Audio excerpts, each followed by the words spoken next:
Hi friends, ಇವಾಗ ನಾನು chicken gravy ಹೆಂಗೆ ಮಾಡೋದು ಅಂತ ಹೇಳ್ಕೊಡ್ತೀನಿ. ಒಂದು ಟೊಮೊಟೊ, ಹಸಿಮೆಣಸಿನ್ಕಾಯಿ, ಪುದೀನ, ಕೊತ್ತಂಬರಿ, ಸ್ವಲ್ಪ ಜೀರಿಗೆ, ಬೆಳ್ಳುಳ್ಳಿ, ಶುಂಠಿ, ಮೆಣಸು, ಈರುಳ್ಳಿ ಇದಿಷ್ಟನ್ನು ತಗೊಂಡು ಗ್ರೈಂಡ್ ಮಾಡೋಕ್ಕೆ ಇಟ್ಕೋಬೇಕು. ನಿಮಗೆ ಖಾರ ಎಷ್ಟು ಬೇಕೋ ಅಷ್ಟು ಕನ್ಸಿಸ್ಟೆನ್ಸಿಯಲ್ಲಿ ಮೆಣಸಿನ್ಕಾಯಿನ ತಗೊಳ್ಳಿ.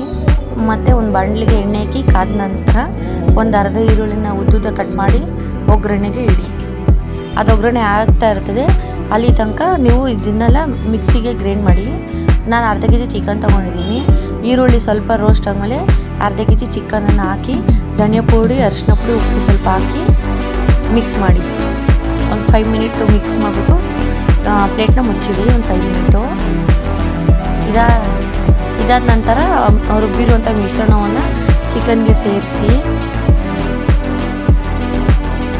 ನಿಮ್ಗೆ ಯಾವ ಥರ ಕನ್ಸಿಸ್ಟೆನ್ಸಿ ಬೇಕೋ ಅಷ್ಟು ನೀರು ಹಾಕ್ಕೊಂಡು ಒಂದು 10 ನಿಮಿಷ ಕುದಿಸಿ ಚಿಕನ್ ಫ್ರೈ ರೆಡಿ.